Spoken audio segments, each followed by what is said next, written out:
In this video we will learn how to do the composition of two vectors. So in this question we have two forces F1 and F2 and they are acting at O of a point of a body. So to get the resultant of these forces we will draw a parallelogram. First we will see with the graphical method, then we will see with the analytical method. So first we will draw a parallelogram so that AB ABC, we will draw a ABCD parallelogram. AB will be equal to the 4 units in parallel to F1. So it is AB. Then we will draw AD. It will be equal to the F2, means 3 units, and at theta. This is at theta angle to the F1. So we will draw AD at theta angle to the AB. So we will draw 3 units at theta angle. I am not drawing it exactly at theta angle, but you can measure this angle with the protector. So just for understanding I am drawing without scale. So now at point B, this is D. At point B we have to draw another BC arm which will be parallel to AD and in equal length to AD. So we will draw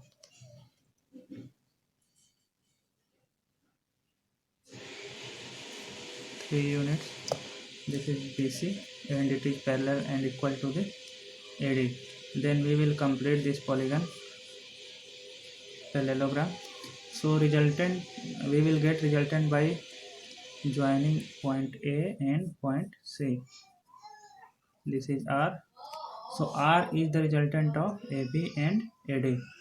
So this is called a parallelogram method to get the resultant of two forces. And this angle is theta. This is also theta. This is alpha. Now if we want to get the resultant of these forces with an analytical method, then we have to draw a perpendicular at this extended BE. So this is CE and this is BE. So we can see that from figure we can see that R is equal to root AE square plus CE square, because from Pythagoras theorem we can get this result. So BE is BC into cos theta and CE is BC into sin theta.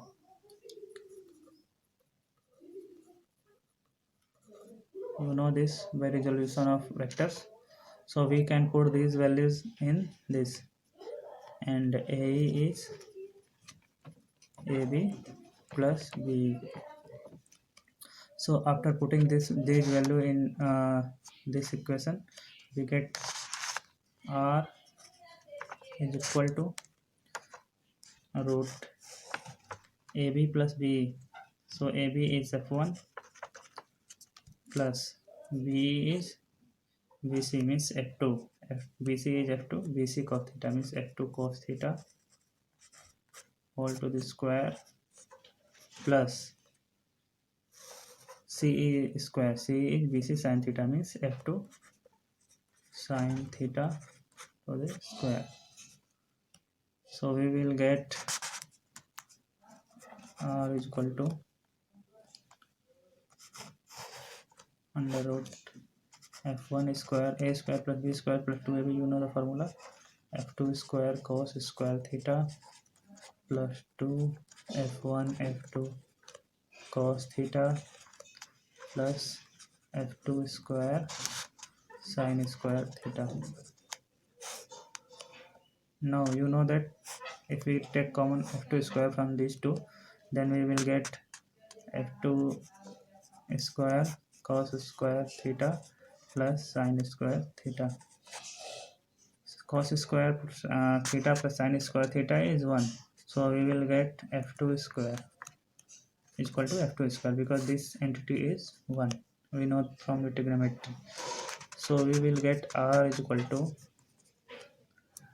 root f1 square plus f2 square. This we have taken equal to f2 square plus 2 f1 f2 cos theta. So from this formula you can get the resultant of these two forces. So this was f1 was 4 and f2 was 3. Suppose theta is 30 degree, 60 degree.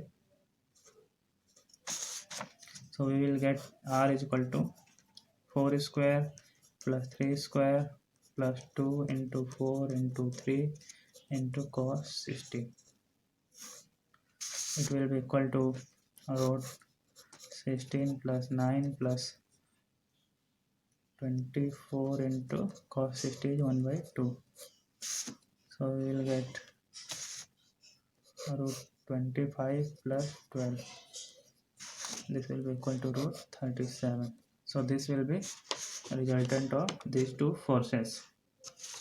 Now if we have to find this angle alpha, then how can we get it? So from the figure we can see that tan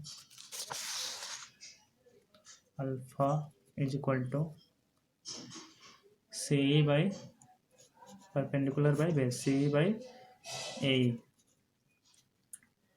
which will be equal to CE is f2 sin theta, f2 sin theta divided by f1 plus f2 cos theta. From this formula we can get tan alpha. So alpha will be equal to tan inverse f2 sin theta divided by f1 plus f2 cos theta. Hope you understand these two formulas. Now this is parallelogram method. We can get the resultant of these two vectors also by triangle method. It is similar to the polygon method. So to get the resultant of these two forces, f1 and f2, we can draw f1 4 units,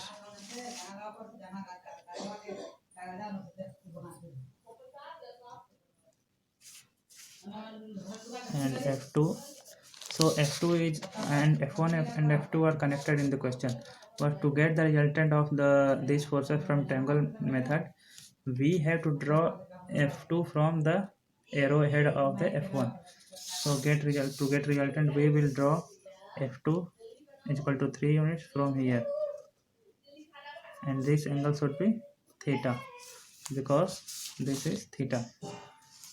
We have drawn this force f2 at this location because we can transfer forces at any location, because but one condition is should satisfy that these two forces should be parallel and equal in magnitude. So we can transfer this force f1 here or here or here at any point. Okay, so to get the resultant of these forces f1 and f2, we have to join the initial point of f1 and final point of f2. So this is our resultant of these two forces. This is equal to similar to the parallelogram method. Hope you understand this. And there is a polygon method to get the resultant of the multiple forces. Suppose this is a point O, and multiple forces like f1, f2, f3, f4, f5 are acting and on this point O. So how should to get the resultant of these forces from the graphical method? So first we will draw point O here. We will take measurement f1. I am not drawing it to the scale, but after measuring the f1 you can draw f1 parallel to this f1 and same in magnitude. Then after the arrowhead of this f1 we will draw f2 parallel to this f2 and similar in magnitude. This is f1, this is f2. Then we will draw f3. Then we will draw f4. The length of this polygon arm will be equal to the magnitude of the forces and direction will be same. Then we will draw f5, f3, f4, then f5. So resultant of these vectors will be the closing arm of this polygon. So this will be a resultant of these forces. Whatever arm is left to complete this polygon, we can draw that arm, and that arm will be the resultant of these forces. So this is polygon method of getting resultant of these forces. Otherwise, with analytical method, you can get the resultant of these forces by drawing axis. Since this is f1 parallel to the x-axis, this is f2. Suppose this angle is theta, so we can get here f2 cos theta. Here we can get f2 sin theta. This is f4. We will draw all the forces at origin, and we know this angle is alpha, so we will get here f4 cos alpha. Here we will get f4 sin alpha. Then we have f5 parallel to the x-axis, so this is f5, and f3 is in this direction, f3. So this, suppose this is gamma, so this will be f3 cos gamma, and this will be f3 sin gamma. Now we have divided all the forces in two directions. This is x direction and in y direction. So we can get resultant of these forces in x direction. What we have, f1 fx is equal to f1 plus f2 cos theta minus f4 sin alpha minus f3 sin gamma. Because these two forces are f1 and f2 cos theta are in positive x direction, so we have taken it positive, and f4 sin alpha and f3 sin gamma in negative x direction, so we have taken in negative x direction. And similarly fy will be f2 sin alpha, f2 sin theta plus f4 cos alpha